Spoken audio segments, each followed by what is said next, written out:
especialicé en radiología oral y maxilofacial en la UIC de Barcelona. Soy maestrante de odontología digital. Espero ya pronto poder terminar. Y soy una apasionada de todo este tema de la tomografía. Vamos a tocar bastantes puntos interesantes. Vamos a tener algunos o muchos conceptos nuevos que a lo mejor muchos de ustedes no habían escuchado. Sin embargo, yo lo que necesito, doctores, es que ustedes estén atentos. Como les dije en el chat, en WhatsApp, yo voy a proporcionarles la clase. No se preocupen si ustedes no pueden ir tomando nota, porque son muchos conceptos y muchas cosas nuevas, como les digo, algunas conocidas, pero que reciben otros nombres, para los cuales yo, más que ustedes se aprendan y reciten conceptos, necesito que lo comprendan. Así que por favor, en aras del tiempo, si tienen preguntas, si gustan, las dejamos para el final para poder avanzar, pero siéntanse libres de hacerme todas las preguntas que estimen convenientes. Créanme que mi misión y mi objetivo durante esta clase y la del día de mañana, que vamos a hacer siempre de manera online, porque si hay algo que se puede hacer online es todo esto de la radiología y la odontología digital, que como les decía anteriormente es un mundo fascinante. Eh, Vamos a trabajar muy bien, ya van a ver y vamos a descubrir muchas cosas interesantes y bonitas. Los felicito por estar formándose, por estar invirtiendo en su educación. Realmente, créanme que es algo de lo que uno nunca, nunca, nunca se va a arrepentir. Así que vamos a dar inicio a la clase de tomografía con BIM en endodoncia. He tenido un poco de problemas con el internet por lo de las lluvias. Yo vivo fuera de San Salvador, carretera al puerto, y aquí se ha estado bastante duro. Entonces, voy a quitar mi video para que me vaya el internet un poquito más rápido, no ocupar ese ancho de banda. Por favor, si tienen alguna pregunta, como les decía, pues al final. Permítanme un momentito.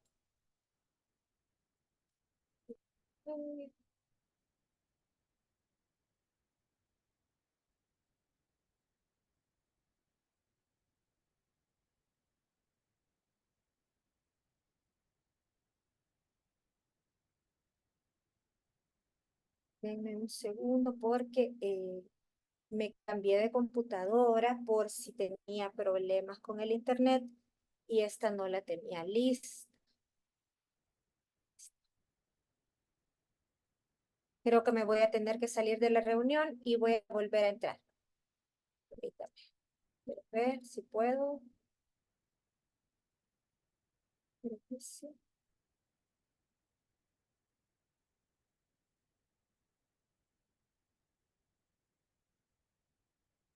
¿Ven la presentación, doctores? No, No, no, doctora. doctora. ¿No la ven? Bueno, No, entonces doctora. sí creo que me tengo que salir y volver a Solo, entrar. sí, doctora, ¿Sí? solo lo que pasa que usted tiene el rol de anfitriona, entonces si se sale va a cerrar la sesión. Ah, Si gustas, cédame, sí, ya me puse yo el rol de anfitriona, entonces ya se puede salir usted y no se va perfecto. a cerrar la sesión y luego vuelve a entrar. Quiero ver una cosa, a ver si puedo. Porque esta computadora, deme un segundito.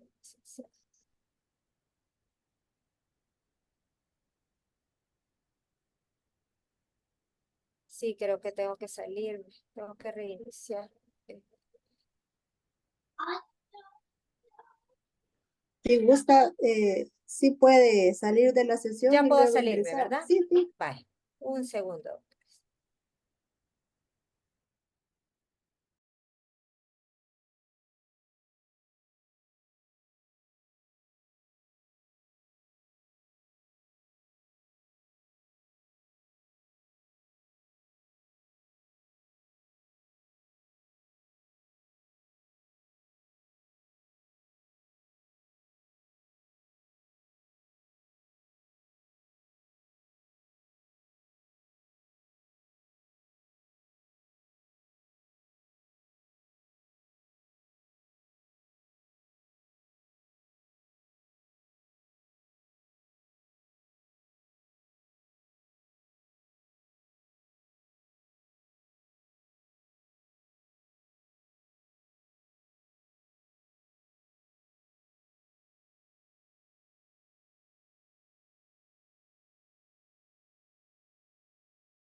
Hola.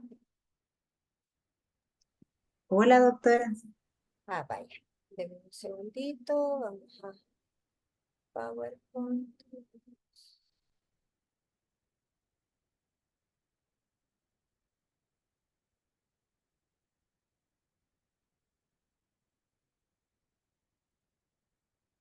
¿Ahora sí pueden ver la presentación? No, Aún no.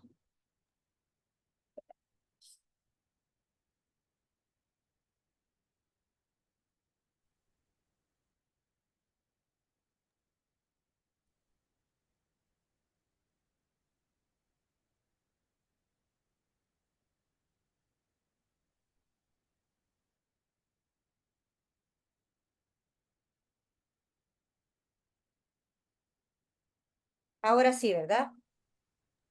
Sí, hola, doctora. doctora. Sí, Ay, ay, es que estoy en una Mac que tiene una máquina virtual de Windows. Entonces, es un lío esto. Pero bueno, ya estamos. Bueno, doctores, tomografía con BIM en endodoncia. Siempre cuando yo doy las clases, siempre hay alguien que me dice, doctora, yo sé, o hay alguien o varios que me dicen, doctora, yo sé que la tomografía con BIM es fabulosa para un montón de cosas, pero en endodoncia, en endodoncia. Y déjenme decirles, doctores, que en endodoncia la tomografía con BIM es fabulosa. ¿Sabían ustedes que los endodoncistas son los segundos especialistas a nivel mundial que más tomografías dejan? ¿Por qué? Porque es una herramienta sumamente práctica para la elaboración y para llevar a cabo el tratamiento en endodoncia. Son los segundos después de los cirujanos. ¿Y por qué son los segundos? Y van creciendo. Porque hay campos, como por ejemplo la implantología, en los cuales es mandatorio realizar una tomografía para, por ejemplo, medir la altura, la anchura del hueso y la cercanía con las estructuras vitales. Sin embargo, en endodoncia hay ciertos lineamientos que quedan a discreción del doctor. Bueno.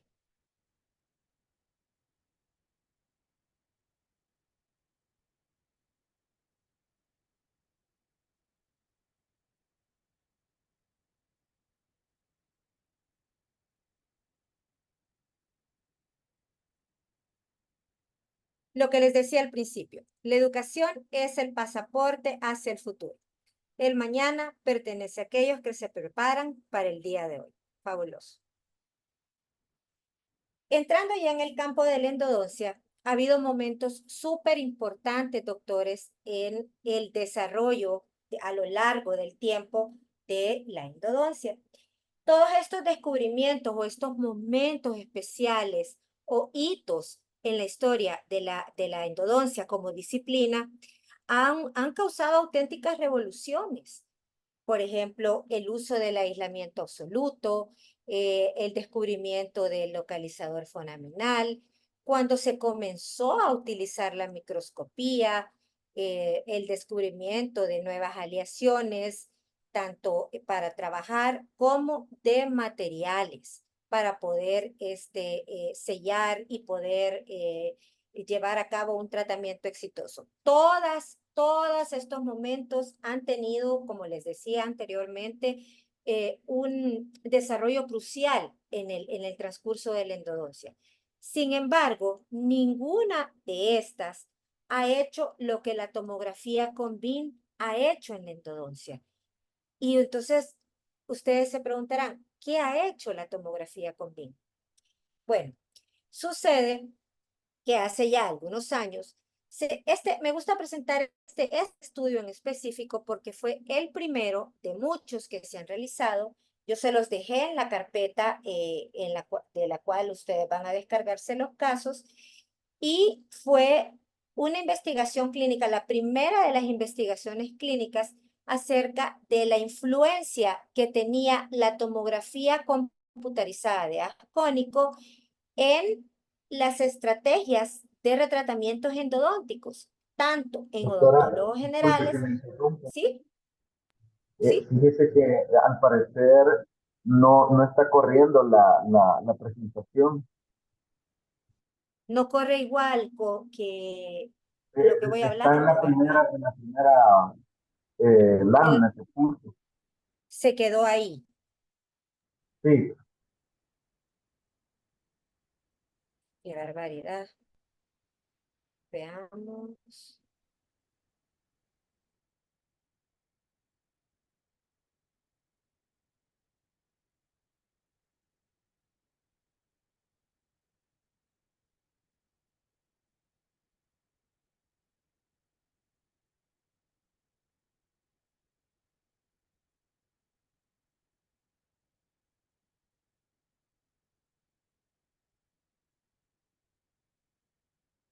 Creo que si lo pongo en grande se deja de ver. Lo voy a tener, ahora sí lo ven, ¿verdad? Doctora, ¿Sí? debe dar clic sobre los slides, sobre la presentación. Pruebe. No, sí, doctora. Lo que sucede es que yo no tenía pantalla completa. Ah, sí, sí. Entonces, para que ustedes solo vieran la presentación. Entonces, me parece que si lo tengo a pantalla completa, a mí me sigue corriendo, pero ustedes solo se quedan viendo la primera. Sí, es cierto. Entonces, ajá. Ajá, ajá. Entonces, lo voy a dejar así para poder, ahora Ah, sí la ven, ¿verdad? Aquí a un lado.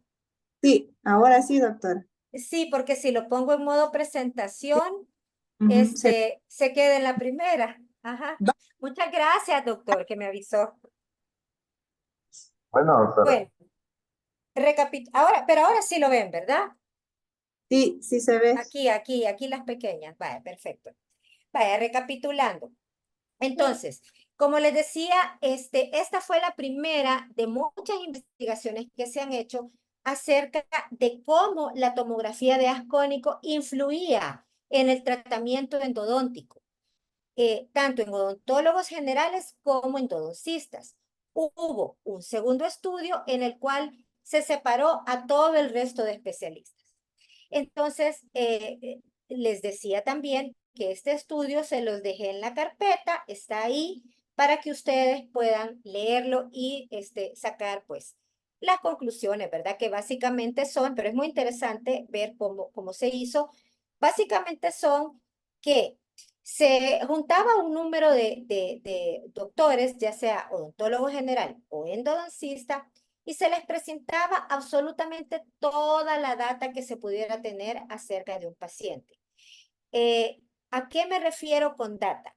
Bueno, nos referimos a todas las radiografías 2D que se pudieran tener del paciente. Fotografía clínica, historia clínica, etcétera. Entonces, se le preguntaba, doctor Pedro, ¿usted me puede decir cuál sería su plan de tratamiento para el paciente 1? Y el doctor Pedro venía y decía, bueno, mi plan de tratamiento es este y este. Bien, y así con determinado número de pacientes. Al cabo de un tiempo, se volvía a llamar al doctor Pedro y se le decía, doctor, ahora tenemos toda la información que se le presentó anteriormente, más los resultados de la tomografía con BIN. Por favor, valore lo que el plan de tratamiento que usted escogió y decida pues si lo mantiene o lo cambia. Entonces, ¿qué pasó? Que de 10 pacientes, el doctor cambió la mitad o casi la mitad de las veces el plan de tratamiento. Tanto como para seguir adelante con el plan de tratamiento o no seguir con el plan de tratamiento. Por ejemplo, había casos en que los doctores decían, no vale la pena hacer una endodoncia y sin embargo valía totalmente la pena o viceversa. Es un caso muy simple, es un caso complicado, perdón, no es complicado, mi plan de tratamiento es sencillo y sin embargo resulta que era otro el escenario. Entonces, ¿qué nos quiere decir? Que, o sea, ¿qué es este instrumento diagnóstico que tenemos a nuestro alcance o a nuestra mano que nos permite ver la realidad en un conjunto? Bueno, la tomografía, según el concepto, que ustedes ya lo saben muy bien, es la obtención de imágenes del cuerpo en partes o cortes. Es una técnica especializada, doctores, que registra de manera clara objetos localizados dentro de un determinado plano y permite la observación de una región con poca o ninguna superposición de estructuras. ¿Qué quiere decir esto? Bueno, está contemplado que en la radiografía convencional, llámese panorámica, periapical, radiografía de tórax, o sea, cualquier tipo de radiografía 2D, o sea, plana, hay una variación o una distorsión que se comprende que existe y siempre se ha sabido. El ejemplo más, digamos, un ejemplo que tenemos a la mano es el mapa mundi. Si nosotros tenemos un globo terráqueo y lo extrapolamos a un mapa plano, cambia la forma. ¿Por qué? Porque lo que estamos observando no es un objeto plano, sino que es algo que tiene una forma tridimensional. Entonces, ¿qué sucede con la tomografía? Que al permitirnos ver desde distintos puntos de vista este objeto, o sea, en 3 dimensiones, no existe superposición de estructuras. Y al mismo tiempo, podemos decir que si, por ejemplo, un conducto o una distancia me mide 10 milímetros en la tomografía, en la vida real, tiene que medirme 10 milímetros, sin superposición de estructuras, o sea, sin distorsión. Hay muchos tipos de tomografía, doctores. Hay tomógrafos, de hecho, para uso industrial, que hacen básicamente lo mismo, pero obviamente no lo hacen con seres humanos, ¿verdad? Sino que son de uso de la industria. La radiación se utiliza en muchísimos campos, créanme, en campos increíbles. Increíbles, bueno, yo por lo menos no lo sabía. Cuando uno hace los cursos de protección radiológica que exige la Dirección de Protección Radiológica aquí en El Salvador, uno se da cuenta de que realmente la radiología está metida en todos los ámbitos de la industria. Hay muchísima gente del mundo por ejemplo, de embotellamiento de bebidas, y de otras industrias, de las aduanas, etcétera. Entonces, hay muchos tipos de tomógrafos, perdón. El que nos interesa a nosotros es la tomografía computarizada de haz cónico o con BIM, que es un tipo de los varios tipos de tomografía que hay. Es el que nosotros, como especialistas del área del macizo craneofacial y cavidad oral, utilizamos. Entonces, ¿por qué se llama tomografía de haz cónico o con BIM? Vale. La tomografía de haz cónico es en inglés con BIM Computer Tomography, cuyas siglas en inglés son CBCT o CBCT, lo cual traducido al español es tomografía computarizada de haz cónico. Esta es una tecnología que ya no es nueva, porque se creó a finales de los años 90. Imagínense, o sea, ya tiene bastante rato. Fue creada por la compañía Newton, que es una compañía italiana. Es la pionera. Ellos fueron los descubridores de la tomografía de haz cónico. El objetivo de la tomografía es obtener un escaneo tridimensional del esqueleto maxilofacial, pero a la vez utiliza una dosis de radiación mucho más baja que la tomografía convencional. Cada una tiene sus usos. No podemos decir que una es mejor o que otra es peor, sino que cada una tiene sus indicaciones. Pero para el fin que a nosotros nos compete, como les repito, es la tomografía computarizada de haz cónico o con BIM. Es un tipo de tomografía y toma su nombre por la forma en la que sale el haz, el rayo en forma de cono. Se diversifica como un cono. Y lo que hablábamos anteriormente, que le sumamos el beneficio de obtener imágenes sin superposición, porque obviamente lo vemos desde los 3 puntos de vista, sin distorsión y con una resolución submilimétrica de las imágenes. ¿Qué quiere decir una resolución submilimétrica? Bueno, quiere decir que trabajamos en micras o partes de milímetro. Por ejemplo, nosotros acabamos de adquirir un tomógrafo que es del cuarto centro radiológico, que pues hasta donde yo sé es el de micraje más pequeño en El Salvador. Trabaja a 70 micras, que equivale a la 13ª parte de un milímetro. O sea, imagínense, la 13ª parte de un milímetro. Hace cortes tan delgados como la 13ª parte de un milímetro. Muchas veces que yo estoy trabajando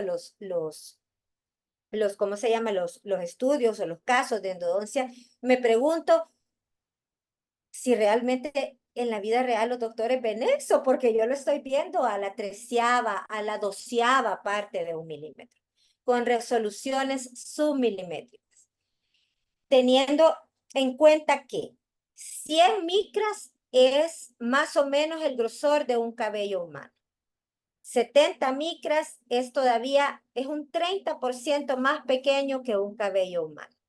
Entonces, a esas resoluciones trabajamos en endodoncia para poder observar fisuras, para poder observar conductos obliterados, etc.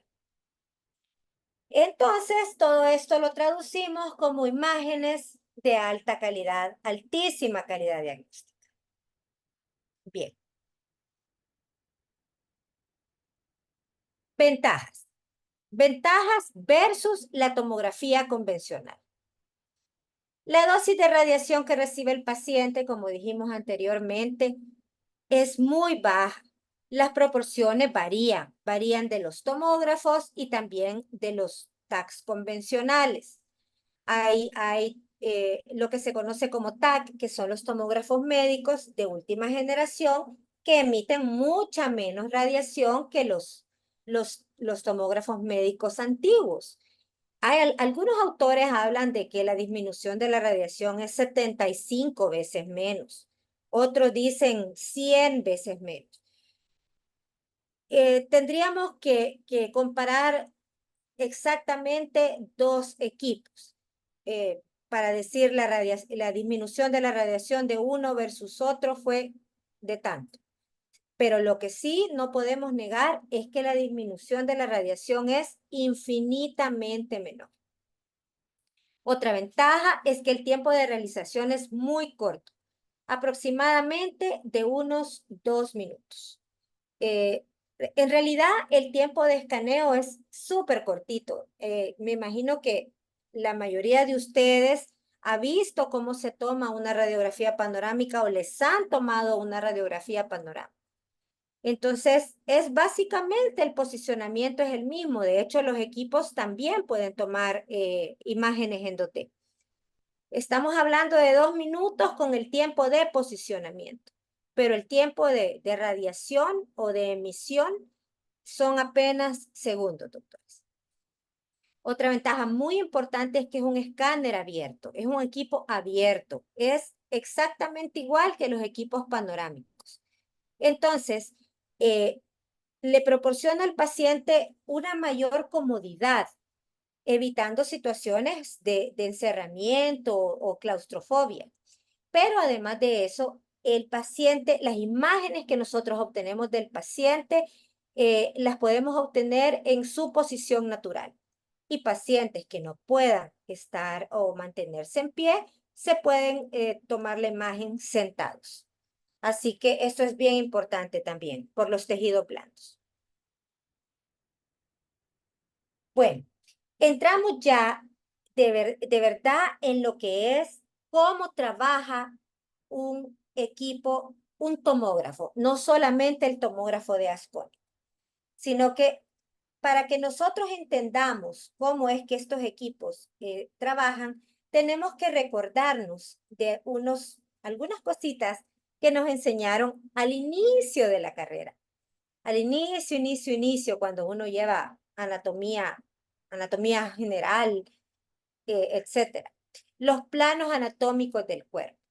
Esos son los planos en los cuales el tomógrafo hace los cortes. ¿Y cuáles son estos planos? Bueno, recordemos, tenemos dos planos verticales que son el sagital y el coronal, y un plano horizontal que es el plano axial. Vamos a ver qué son los planos del cuerpo. Vamos a ver en detalle cada uno de estos para recordarnos. Aquí hay otra imagen. No sé si ven mi cursor o no lo ven. No pueden verlo. Creo que no se ve. Bueno, aquí tenemos, esta imagen me gusta, es muy bonita porque las flechitas nos dicen la dirección en la que va el plano. El coronal, ven, es un plano vertical. El sagital también es un plano vertical y el axial, como les decía anteriormente, es el único que es perpendicular a estos, o sea, horizontal. Bueno, vamos a ver cada uno. El plano coronal. Los planos frontales o coronales se orientan de manera vertical, de forma tal que divide el cráneo en anterior o posterior. Esto sí necesito que lo entiendan, doctores. Plano coronal, también llamado frontal, que se orientan de manera vertical, de forma tal que divide el cráneo en anterior y posterior. Es un plano vertical. De esta manera, si tuviéramos un pan de caja, o no sé cómo le dicen en otros lados, aquí en El Salvador, pan de caja, y nosotros abriéramos la bolsa del pan frente a nosotros, cada una de estas rebanadas de pan es un corte coronal. Cada una. Porque recuerden que el tomógrafo hace muchísimos cortes, muchos cortes. Entonces, cada uno, ven, lo ven en sentido vertical, de adelante hacia atrás, sería un corte coronal. ¿Lo comprenden? Sí, doctora. Vale. Siguiente. Plano sagital. El plano sagital, o también llamado plano medial, es un plano que va paralelo a la sutura sagital, la que tenemos en el cuerpo. También es vertical y divide el cráneo en izquierda y derecha. O sea que va de lado a lado, desde el lado derecho hasta el lado izquierdo o desde el lado izquierdo hasta el lado derecho, en sentido vertical. ¿De qué manera? Este sí me costó hallar este ejemplo. Pero si partimos un aguacate, no hacia arriba, sino que de lado, en muchas partecitas, cada una de estas partes podría ser un corte sagital. En uno de los cursos, un doctor me dio un ejemplo, porque la verdad que siempre me ha costado encontrar ejemplo para el plano sagital, Y me dijo, doctora, es como muchas cefalométricas.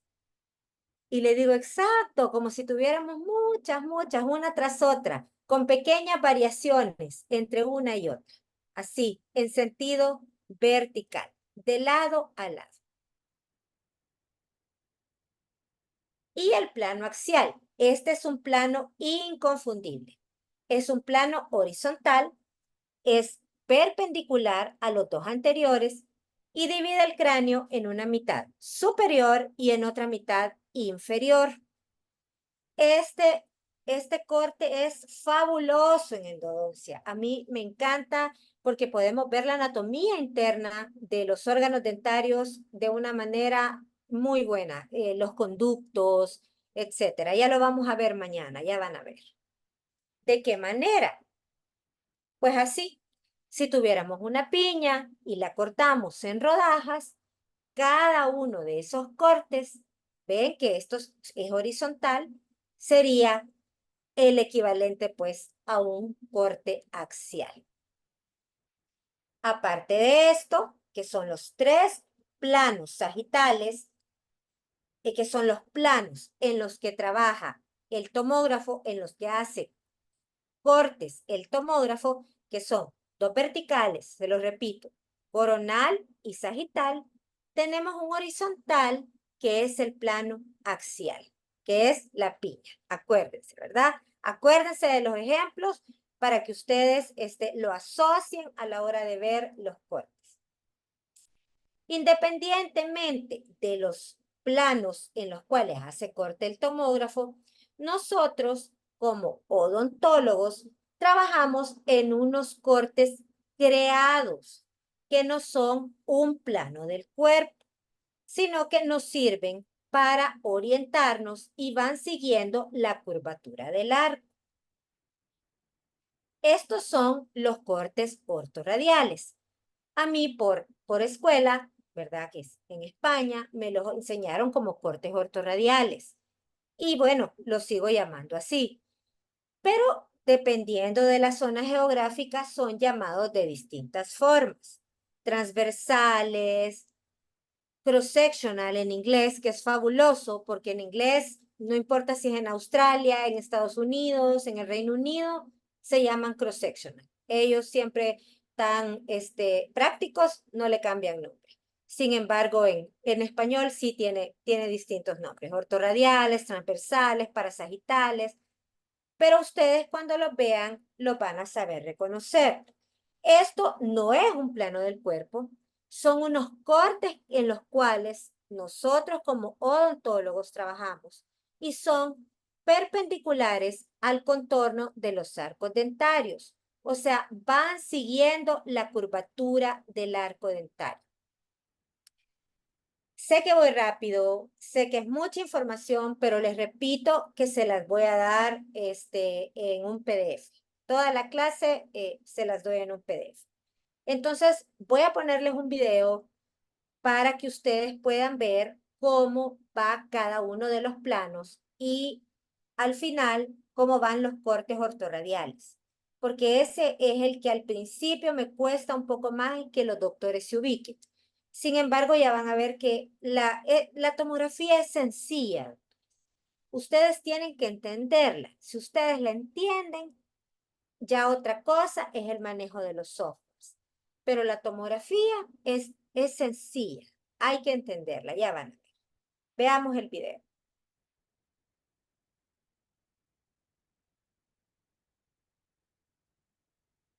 Dame que no puedo.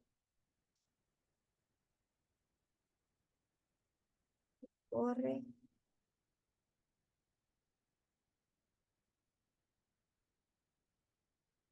¿Me deja correr el video?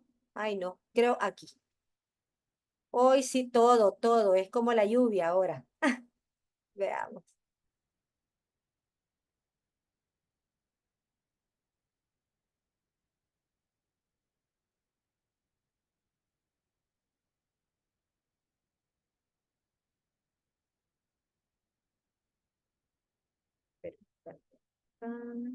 Veamos. Ay.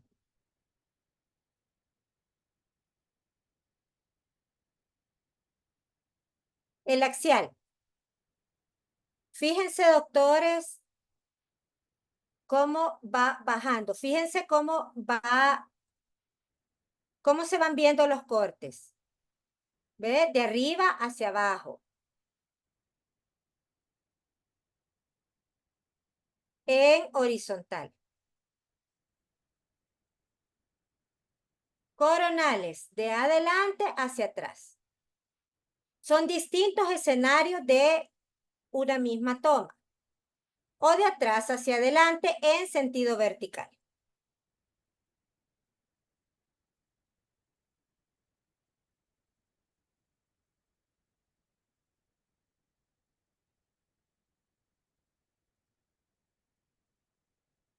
Sagital, vertical de lado a lado, como si tuviéramos muchas panorámicas.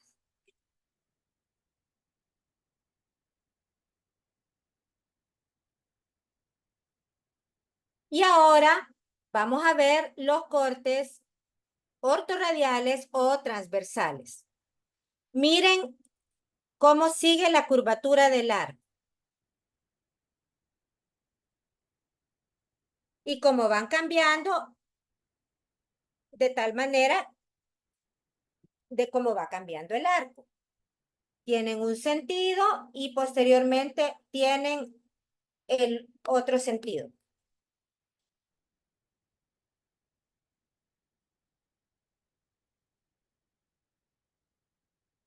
Me gustaría podérselos poner a pantalla completa, pero no sé si lo van a ver y se va a cortar. Entonces se los voy a mandar al chat, doctores, para que lo vean bien. ¿Alguno tiene una duda con respecto a los cortes?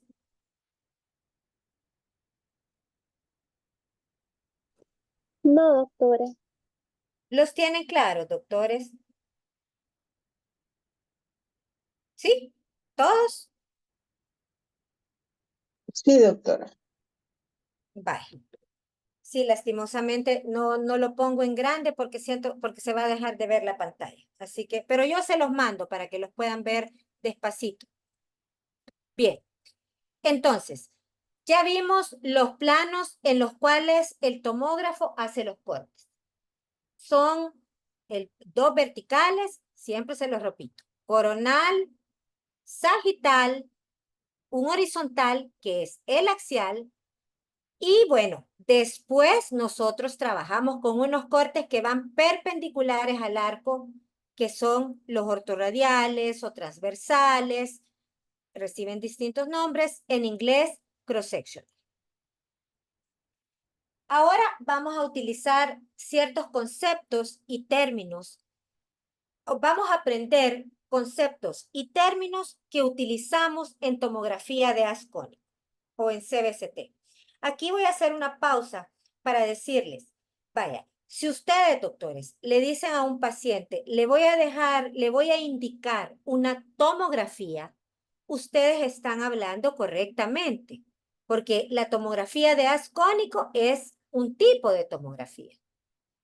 Si ustedes le dicen, le voy a dejar un CBCT, también están hablando correctamente porque son las siglas de la palabra en inglés, ¿no? Si ustedes le dicen, le voy a dejar una 3D, pues realmente no es correcto, pero probablemente el paciente sí lo entienda, ¿verdad? Porque si ustedes le dicen un CBCT, el paciente a lo mejor no lo entiende. Pero sin embargo, si le dicen una 3D, sí, no es correcto llamarla así, ni radiografía 3D. Es una tomografía y por lo tanto es en 3D. A veces los doctores indican un TAC.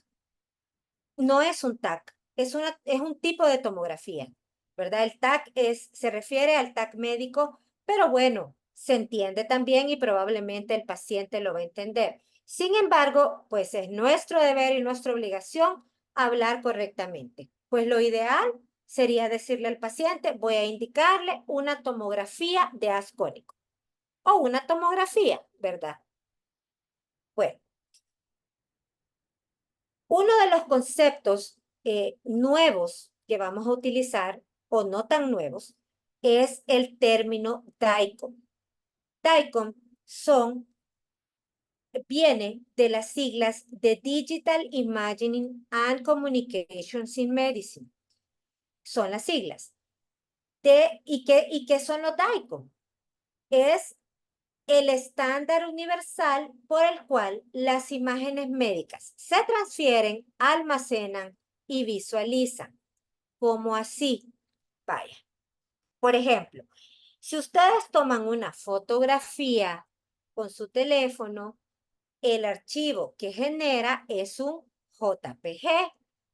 Si ustedes tienen un archivo de una tabla numérica de Excel, pues, ¿qué es? Excel, XL, no me acuerdo cuál es, ya no me acuerdo cuáles son las siglas. Si ustedes tienen un archivo de música, que ahora eso cada vez es menos, pero bueno, son en formato MP3. Pues los DICOM es el formato de los archivos de imágenes médicas.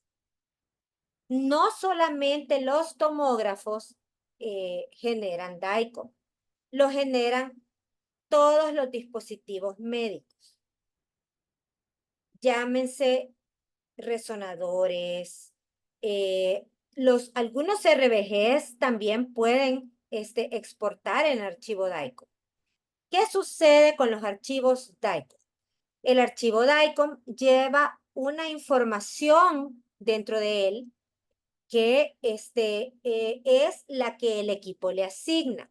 Por ejemplo, en el caso de los tomógrafos, es la hora a la cual fue tomada, fue realizado el examen, la dosis de radiación que el paciente recibió, cuánto duró el tiempo de radiación, por eso les digo, son segundos, el kilovoltaje que se utilizó, etcétera.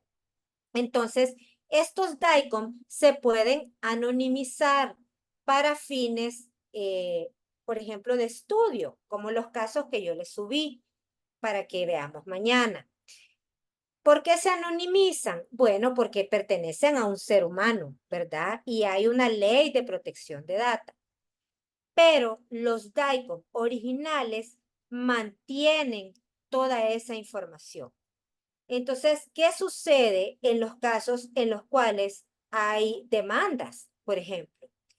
En países en los cuales la legislación está avanzada, una corte, por ejemplo, no aceptaría un reporte o un visor, sino que pediría los archivos DICOM, porque esos archivos dicen hora, como les digo, radiación que recibió, todo. Y son una prueba que se tiene que fue tomado en ese momento y a ese paciente.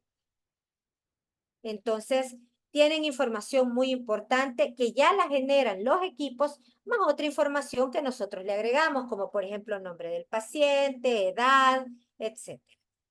Entonces, en tomografía vamos a trabajar con archivos DICOM. Punto DCM. Unidades Hounsfield. No sé si habían escuchado anteriormente el término de unidades Hounsfield. Las unidades Hounsfield, doctores, les voy a leer el concepto y se los voy a explicar. El término unidad Hounsfield es el número asignado a cada píxel en la imagen final de una tomografía computarizada y es la expresión de la densidad del objeto irradiado. Esto quiere decir que las unidades Hounsfield no son nada más y nada menos que unidades de medición de densidad. No quiere decir que valores negativos en unidades Hounsfield sean malos o que valores positivos sean buenos. Les explico por qué. Vale. En un primer momento, como solo existían los tomógrafos médicos, estas unidades Hounsfield fueron creadas para mediciones en la tomografía helicoidal o TACS. Sin embargo, de un tiempo acá, se sabe que las unidades Hounsfield en los tomógrafos de ascónico son bastante confiables también. Y hay tablas que determinan, ya explícitamente hablando del macizo craneofacial o de los maxilares, los tipos de hueso dependiendo de la densidad que el hueso tenga en unidades Hounsfield. Entonces, les digo, valores negativos en unidades Hounsfield no quiere decir que sea malo. ¿Por qué? Porque, fíjense, en la tabla celeste dice aire -1000 y al final hueso cortical compacto 1000 o más. Muy bien. Entonces, si yo voy a medir la densidad del seno maxilar, si es un seno maxilar sano, las unidades Hounsfield tienen que ser negativas porque contienen aire, por lo cual no hay densidad en ellas. Si yo encuentro valores positivos en seno maxilar, quiere decir que hay mucosa engrosada, que hay un quiste o cualquier otra lesión, pero no es lo normal. Sin embargo, al contrario, si yo encuentro valores de unidades Hounsfield negativos en hueso, ahí sí está mal. ¿Por qué? Porque el hueso tiene una densidad. Las corticales, como todos sabemos, son mucho más densas que el hueso esponjoso. Entonces, no es que sea bueno o malo, sino que depende a dónde sea. ¿Sí me comprenden, doctores? Sí, doctora. Vale, perfecto.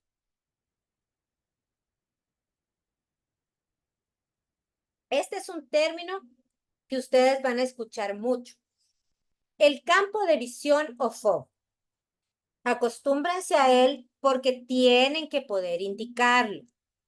En todas las órdenes de los centros radiológicos, en tomografía de ascónico se trabaja por campos de visión o FOV. ¿Y qué es esto?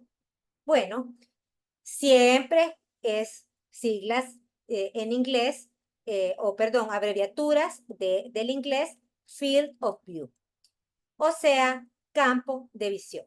El FOV es el tamaño del campo de estudio o visión, del campo de estudio o visión o área que va a ser escaneada, o sea, la región que nos interesa. Y se mide en centímetros. Yo he puesto aquí 3 ejemplos. Un campo 5 por 5, lo cual quiere decir 5 centímetros de ancho por 5 de alto. 8 por 5 quiere decir 8 centímetros 5 centímetros de alto por 8 centímetros de largo. Y 11, que sería como un cuadrante. Y un 11 por 5, que es siempre 5 de alto por 11 de largo, que abarcaría un maxilar o mandíbula.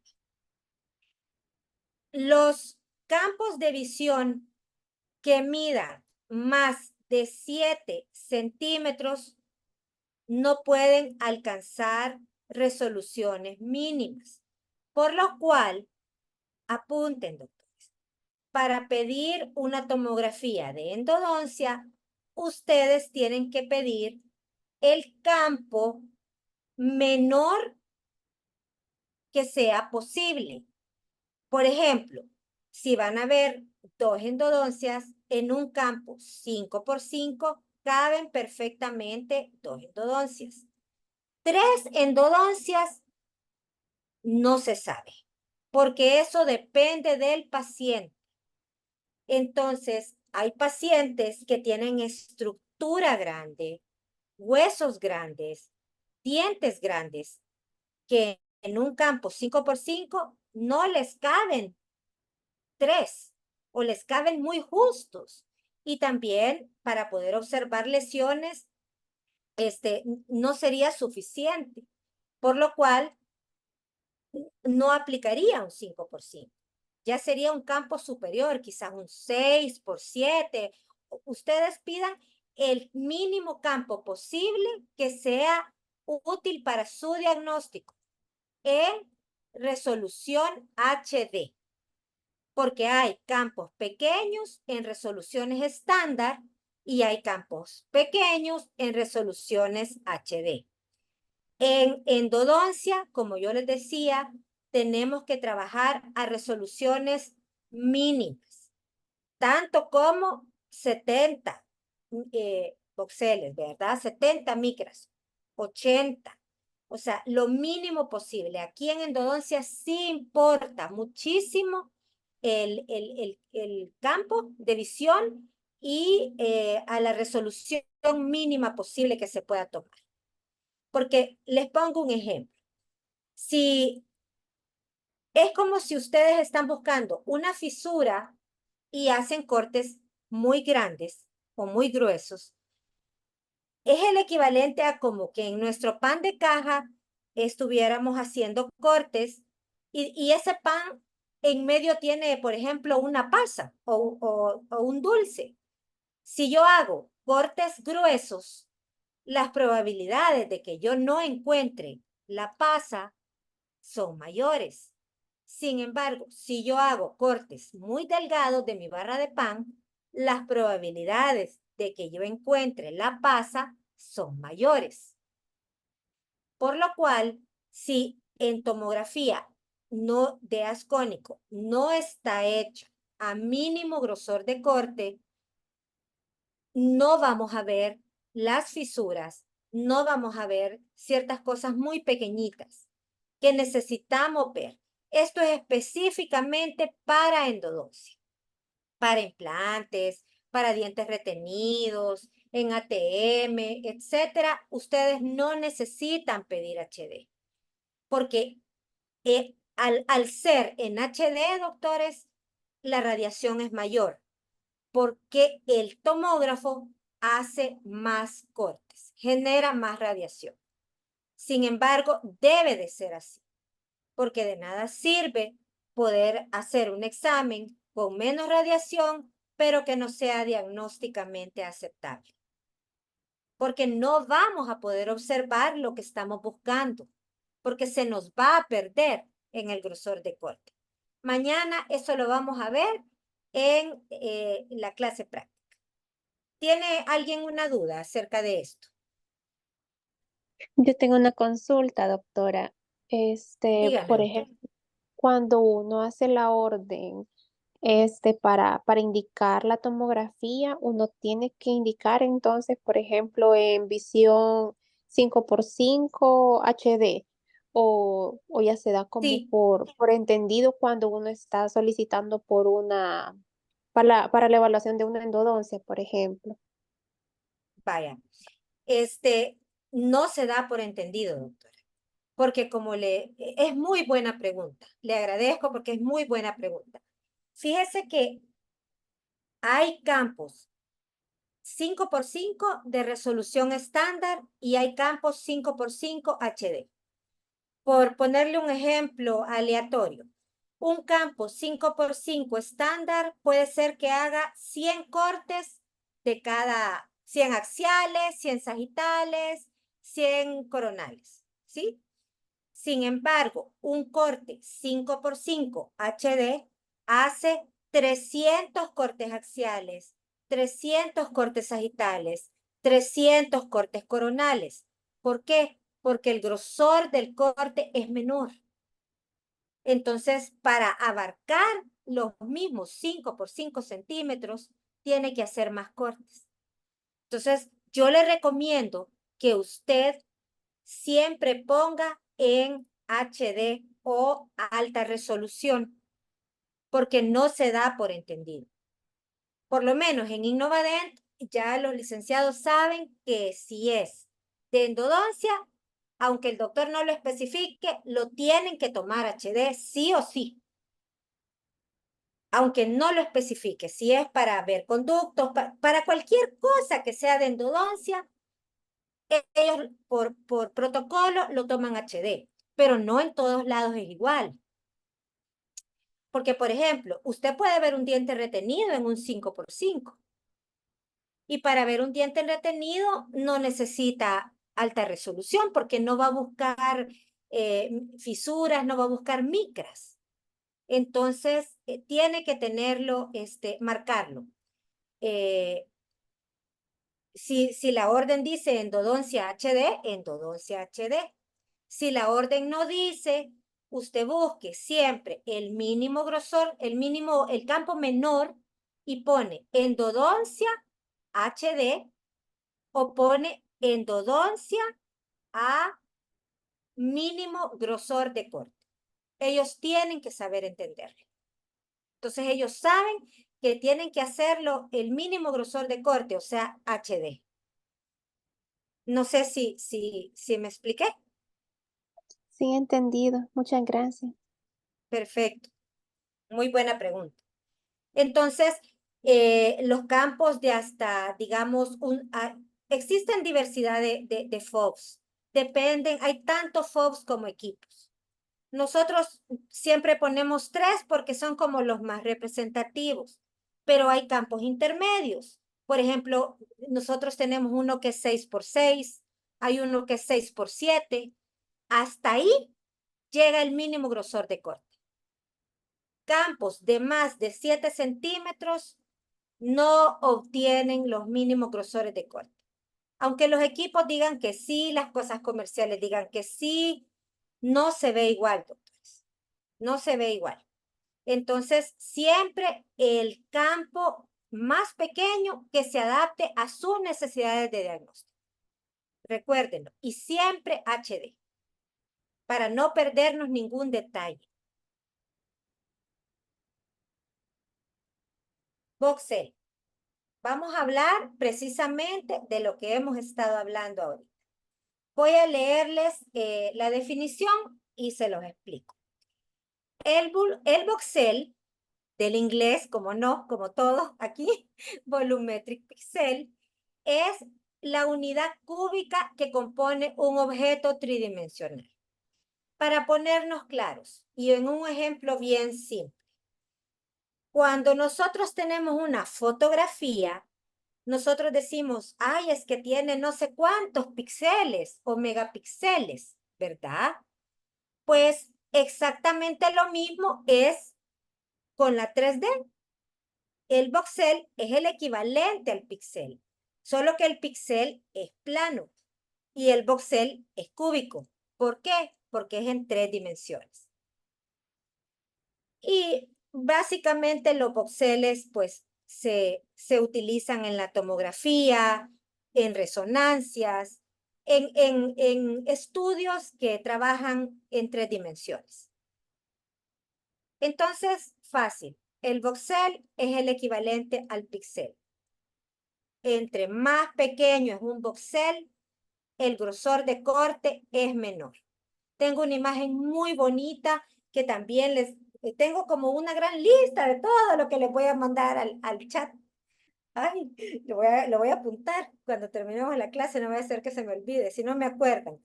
No, pero sí, les voy a mandar esa imagen que es bien específica de cómo se ve una imagen en voxel grande y en voxel pequeño. Y ya van a ver que la diferencia es enorme, enorme.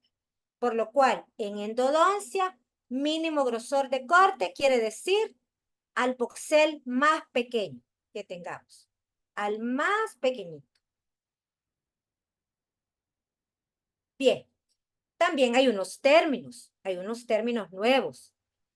Como profesionales, como hablábamos anteriormente, estamos obligados a expresarnos correctamente, ¿verdad? Otra cosa es para que los pacientes nos entiendan, pero nosotros sí debemos de conocer cuáles son los términos, los conceptos, cómo trabaja, porque hoy hay muchísimo acceso a la información, pero no todo es bueno.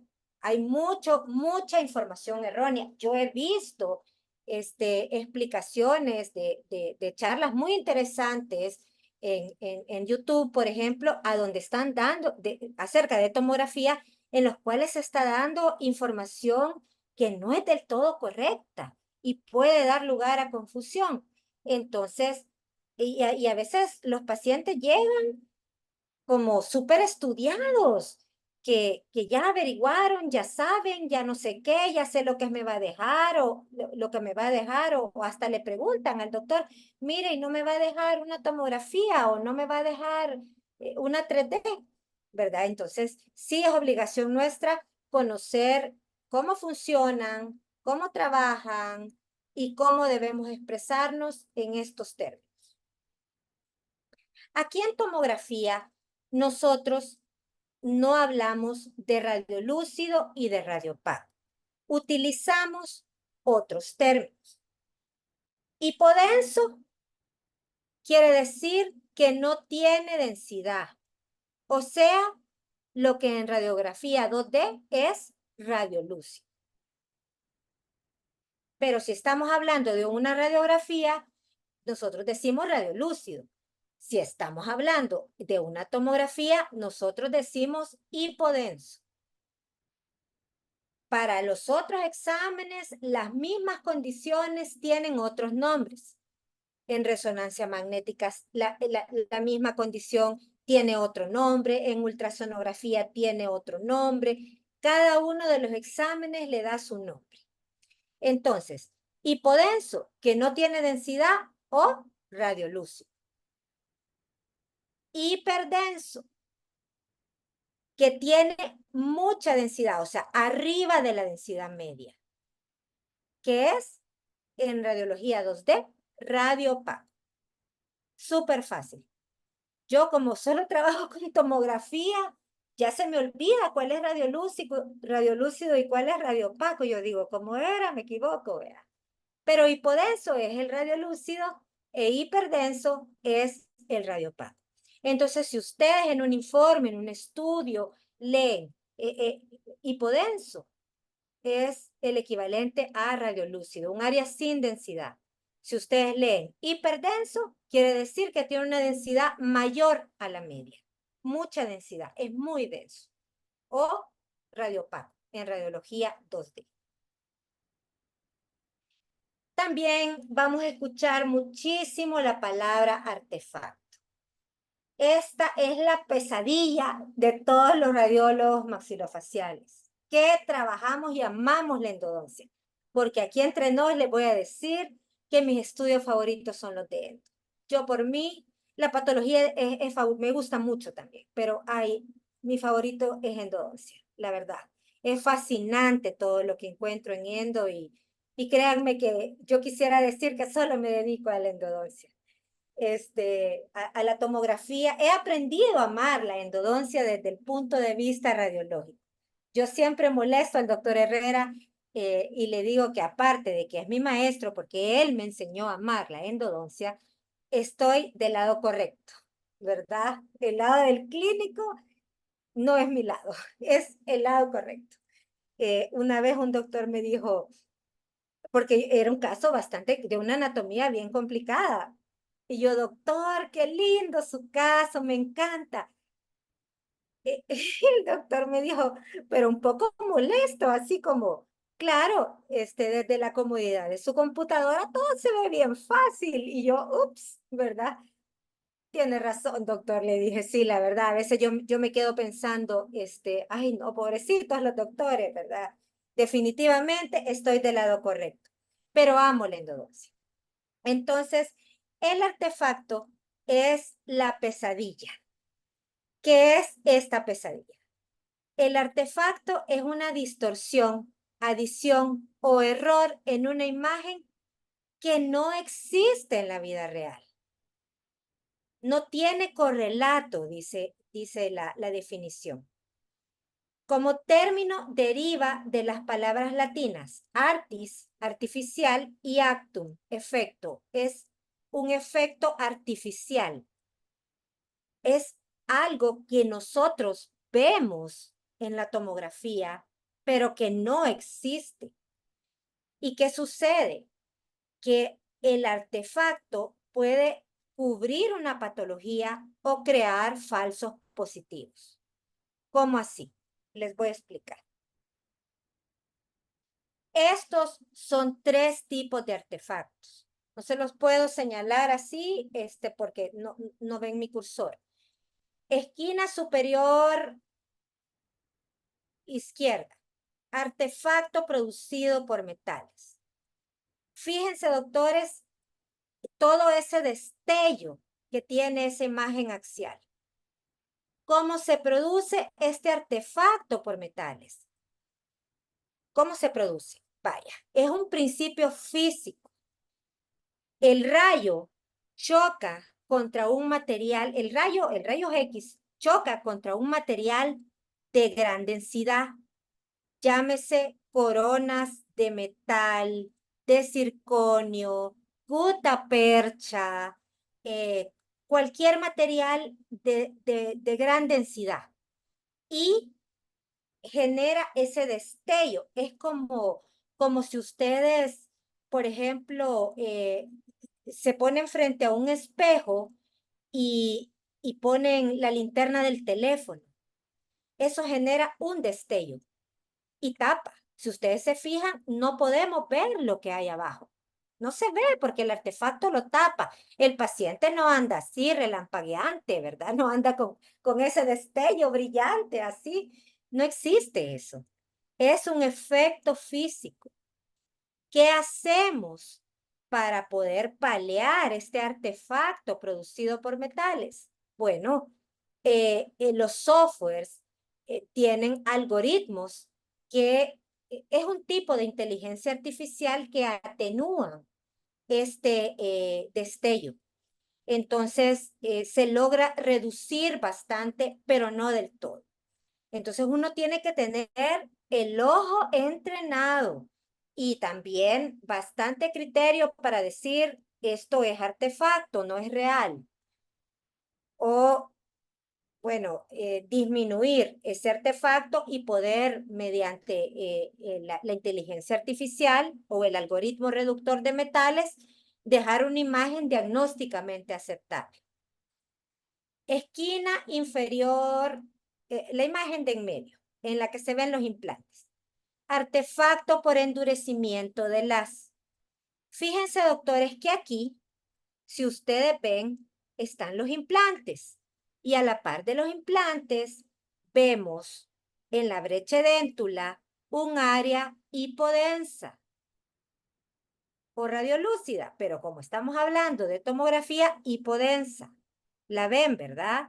Se ve como que ahí hay, pues, una patología, ahí hay una lesión.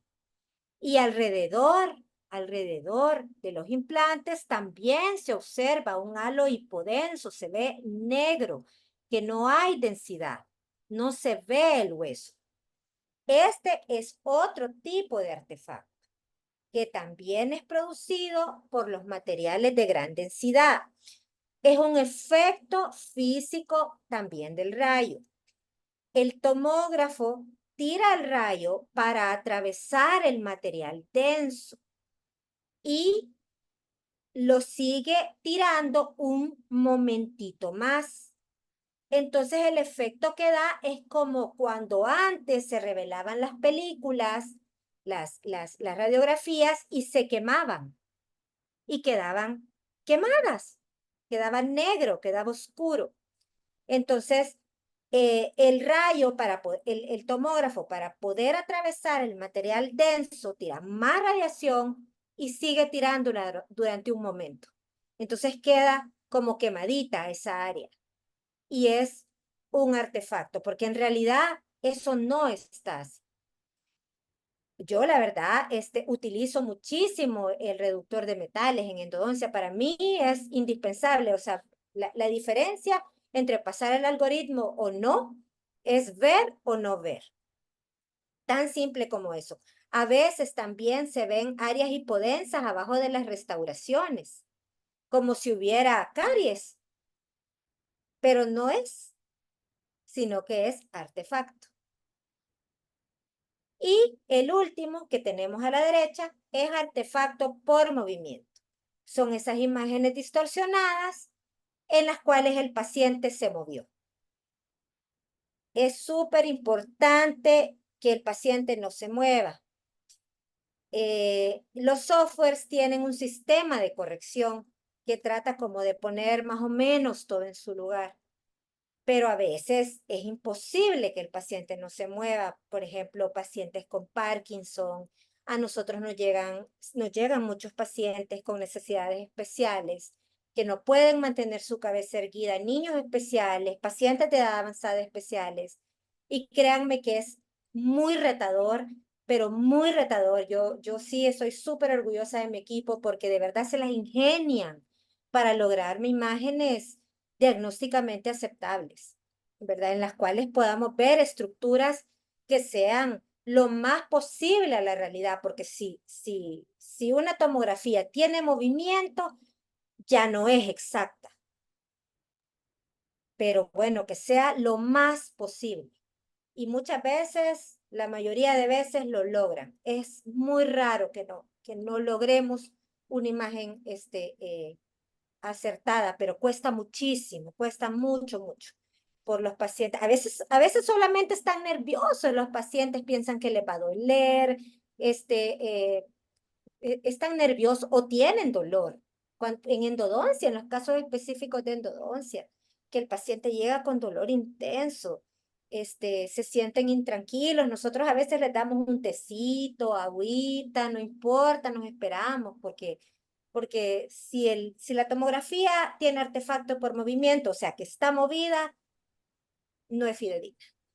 Doctora, y ahí no Dígame. no pueden hacer uso de un anestesiólogo para que cede al paciente mientras toman el examen. En ese caso, entonces, sería mejor un TAC médico, Sí, ¿verdad? porque sí, para mantener al paciente acostado. O sea, porque el TAC médico puede utilizarse también para fines odontológicos.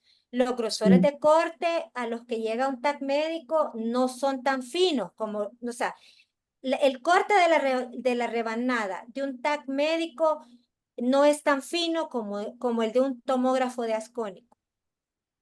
sí. O Pero, sea, en dígame, odontología, perdón, entonces solo se puede en posición erguida tomar ese examen. No se podría, por ejemplo, en un paciente especial acostado, no hay aparato de hacerlo en una posición de cúbito dorsal. no, doctora, no hay. Ah, Bueno, ok. aquí no hay. Quiero decirle que la compañía Newton, que es esta compañía con la que son nuestros tomógrafos, que fue la descubridora, o sea, es nuestra línea de tomógrafos que fue la descubridora de la tomografía de ascónico, porque en un principio la tomografía de ascónico fue creada únicamente para el macizo craneofacial, o sea, cavidad oral y senos maxilares. Solamente existía para eso. Pero ahora han salido tomógrafos, o sea, la técnica se ha ido perfeccionando y hay tomógrafos de ascónico para cuerpo completo que simulan, tienen la misma forma que los TACs y se pueden tomar exámenes con el paciente acostado. Se pueden hacer tomografía de ascónico de rodilla, de huesos largos, etc. Hay muy pocos equipos. Que yo sepa, en América Latina quizás creería que hay algún par en Sudamérica. Aquí, hoy por hoy, en por lo menos toda Centroamérica, no tenemos un equipo tan grande como eso porque ya está más orientado al campo médico. Sigue siendo un tomógrafo de ascónico, pero es de uso médico y Sí, gracias. tiene la misma forma que un TAC.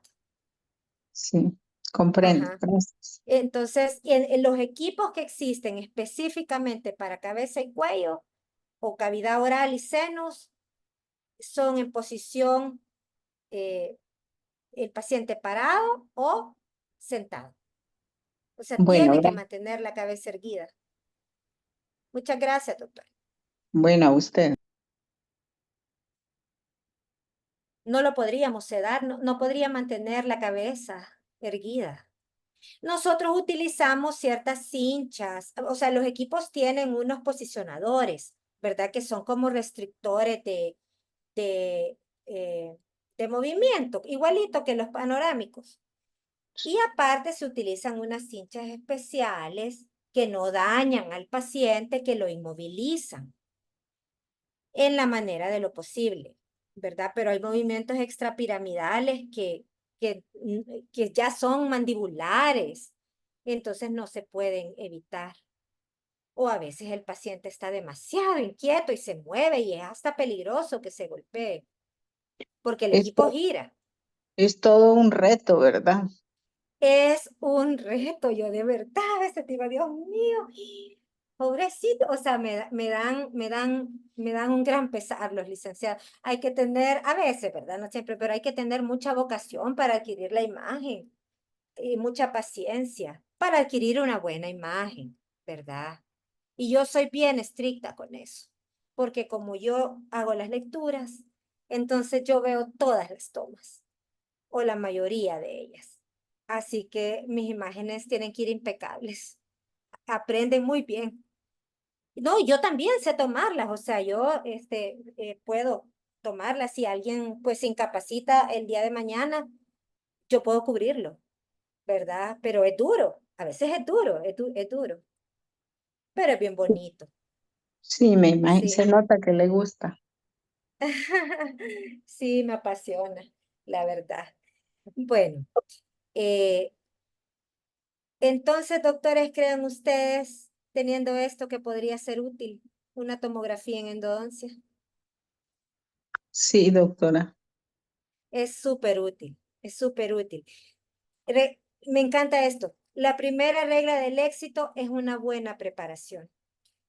Y, doctores, el ojo ve solo lo que la mente conoce.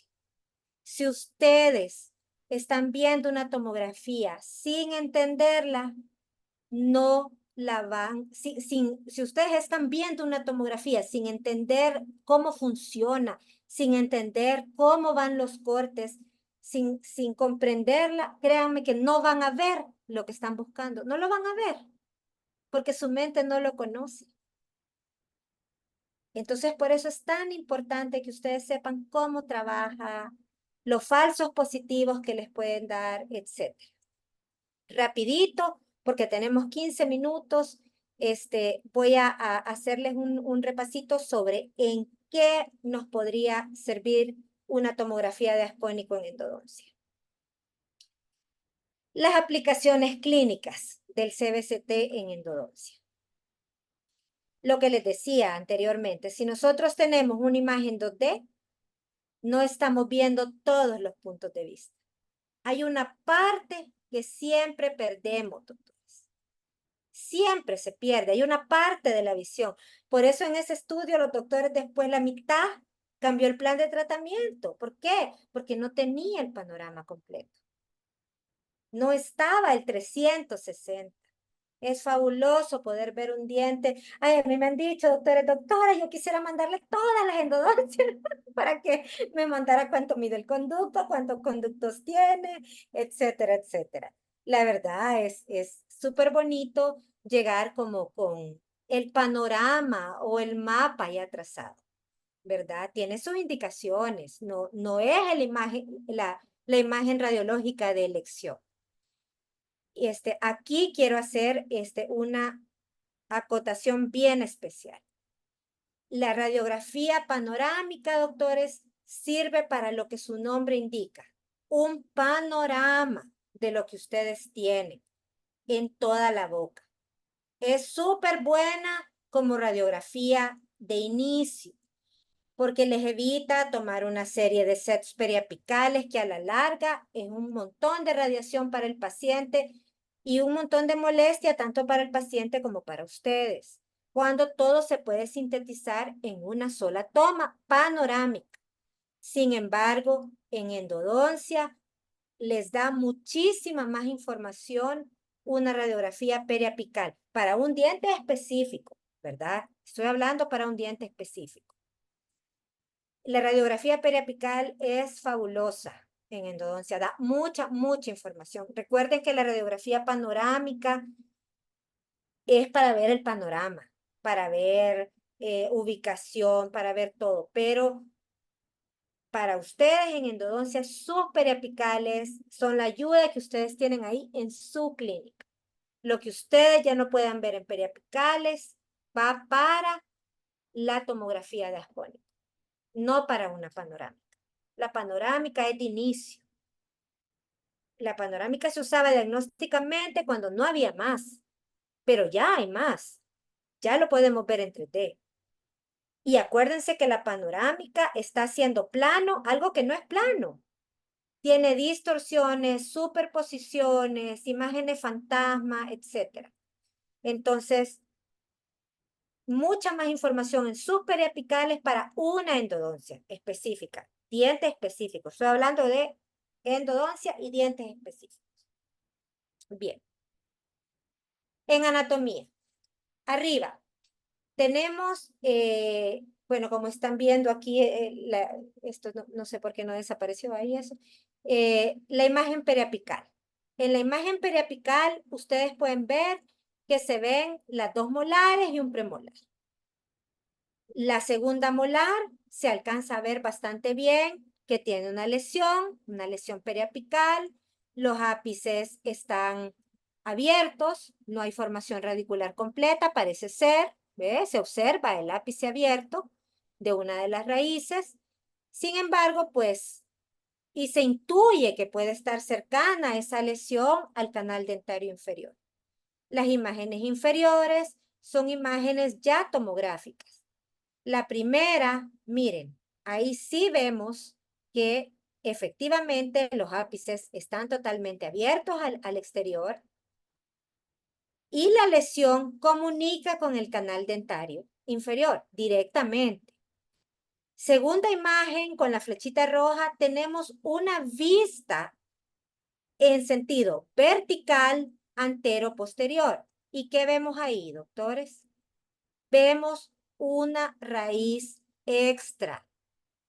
Este diente, que era imposible de verlo en la periapical de arriba, tampoco se iba a ver en una radiografía panorámica, es un radix entomolaris. Tiene una raíz accesoria. Y vemos otra cosa, la discontinuidad de la tabla cortical. Miren, la lesión expande la cortical basal porque hay una expansión de la zona hipodensa y hay discontinuidad de la misma. Y a la vez podemos ver que el tejido se encuentra engrosado también. O sea, toda esa información nunca la hubiéramos podido obtener en una radiografía 2D. Eso fue lo que encontramos en este caso específico. El radix entomolaris. Ay, otro video. ¿Cómo llego aquí? Quiero ver. Bajo, acá, acá. Estoy aquí a ciegas, porque este video es muy bonito. Tengo que poder corrérselos. Puedo. Este es un corte axial. Es un video que está creado en un corte axial. Quiero ver si logro pasárselos acá. Miren, vamos de corona hacia raíz. Miren, doctores. Ahí tenemos raíces accesorias entomolares. Miren qué lindas. Ya me van a decir que desde la comodidad de mi computadora. Y miren, los premolares también. Miren qué linda, vemos la anatomía en los cortes axiales.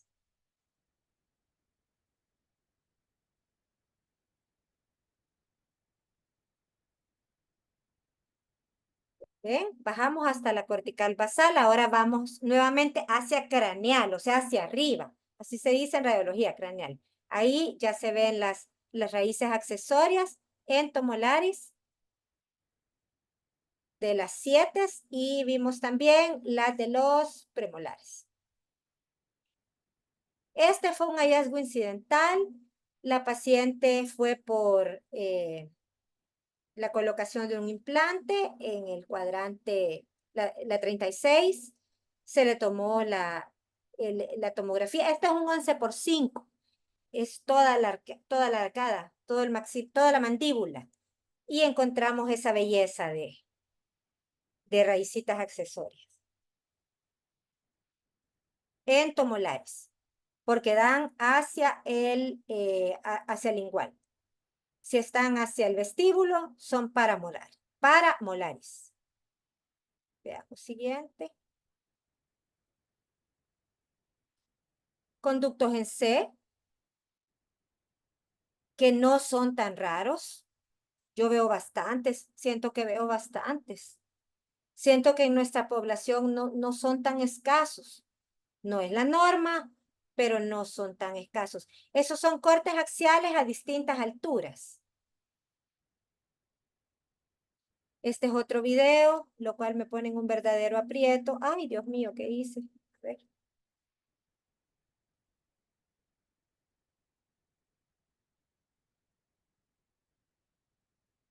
Bueno, voy a tener que prescindir de los videos. Era un video de un conducto en C. Aquí una radiografía panorámica. Como ustedes ven, lo que les digo, superposición de estructuras. No somos así de planos.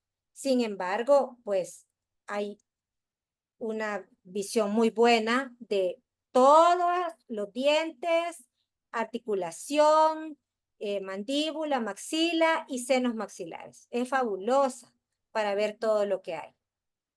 Entonces, bueno, ya poniéndonos a ver qué encontramos, yo podría decir que abajo del segundo premolar derecho pues se ve un área hipodensa probablemente, puede ser o puede ser una superposición o puede ser la emergencia mentoniana que está por ahí. Veamos qué era lo que había. Pues nada de eso. Había un canino con dos raíces fusionadas. Miren qué lindo también. Eso es súper bonito. Aquí visto lateral. Ese doctor, bueno, ese creo que también fue un hallazgo incidental, pero hacer una endodoncia y que le salga eso, pues después quizás hay que ir a comprar lotería porque igual se la gana uno. En la anatomía, para conductos accesorios, fabuloso. Seguimiento de conductos, es espectacular poder verlos. Miren qué pequeñitos, con obliteración. Tiene dos palatinos, mesiovestibular, distovestibular y el cuarto conducto o MB2, que cada vez se encuentra más. Para conductos calcificados es fabuloso. Aquí vamos viendo es una secuencia de cortes axiales desde la corona hasta la raíz. Y vamos viendo la apertura y cómo se va disminuyendo el espacio de los conductos hasta que hay un momento en que no hay nada. Ya no hay nada, ya no se ve nada, ya no hay luz de conducto, no se observa hasta que al final, con el grosor de corte mínimo, así con imaginación, yo logro ver un conductito ahí o dos, pero obviamente todo lo anterior está obliterado. Esta es ese mismo diente con un filtro que se llama filtro pulpar, que nos muestra hasta dónde se observa conducto. Este video me encanta porque me gustaría podérselos pasar porque aquí hice un recorrido. Esto lo hice con tomografía de ascónico. Entré desde la corona y pues hice un video de hasta dónde llegaba el conducto. Es una endoscopía no invasiva porque en ningún momento estuvimos entrando con una cámara al conducto. Miren cómo se va cerrando. Se va cerrando.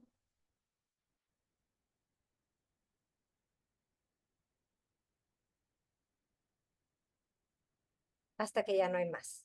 Ahora vamos a salir del diente, vamos a salir de la raíz, vamos hacia la corona.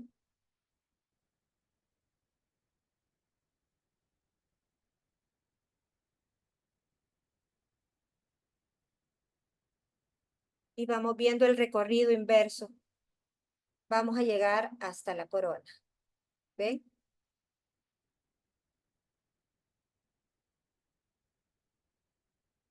Ahí está el conducto.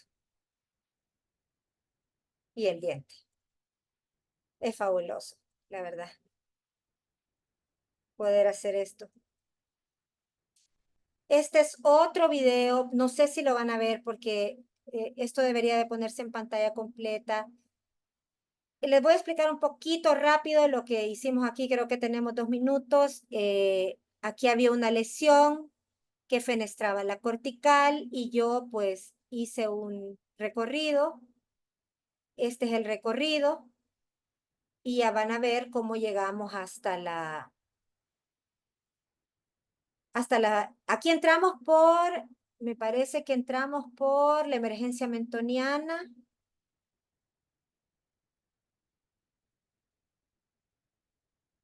Sí, entré por la emergencia mentoniana.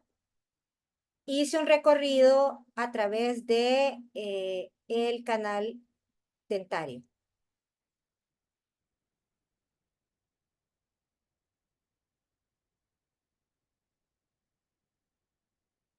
Quiero ver, no, este es, exacto. Este es otro en el cual habían quedado, no, es que tengo otro que hago un recorrido por el dentario de una lesión.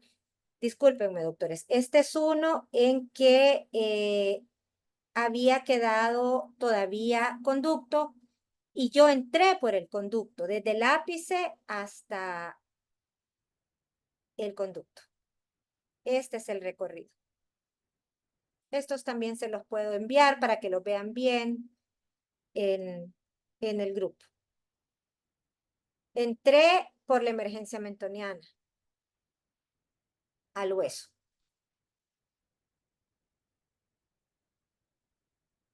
Las perforaciones, sí, se ven a todos los niveles. Aquí vemos la panorámica. Si ustedes se fijan, en la panorámica no se veía mayor cosa. Están las aletas de la nariz. Estaba el diente con una lesión inmensa prácticamente en el aire. Lesiones que fenestran corticales en comunicación con seno maxilar. Ausencia de tablas. Si ustedes se fijan arriba, a donde está la linecita verde, ahí ya es el seno maxilar.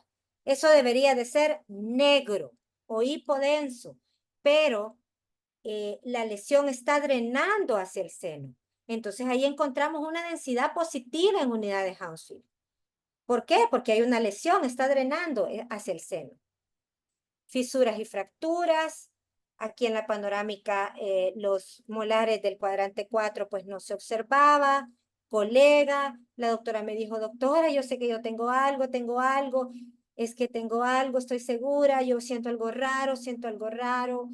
Y me decía, y es las 6, porque le estaban cambiando las coronas, le hicimos la tomografía, ahí tiene artefacto por endurecimiento del haz, sin embargo, se continúa como una fractura y se la localicé en esa línea verde.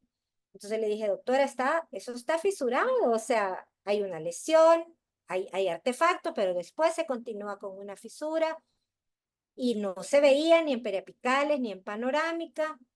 La doctora se extrajo el diente y me tomó una fotografía y me la mandó. Fisuras y fracturas, el diagnóstico más retador. Esta tiene un leve artefacto por movimiento, si se fijan, está ligeramente movida, pero se puede observar la fractura, las lesiones tuneliformes, lo que en radiología 2D se dice en forma de J, fisuras de pacientes con accidentes, fisuras por traumatismo, las que son horizontales, reabsorciones cervicales externas, reabsorciones externas. bueno, esta es una clasificación que nosotros utilizamos para la clasificación de las reabsorciones cervicales en tomografía, pero todo eso ustedes ya lo van a ver con el doctor Henry, múltiples patologías. Me parece que este era un video, no sé, quiero ver. Bueno, lo pasamos.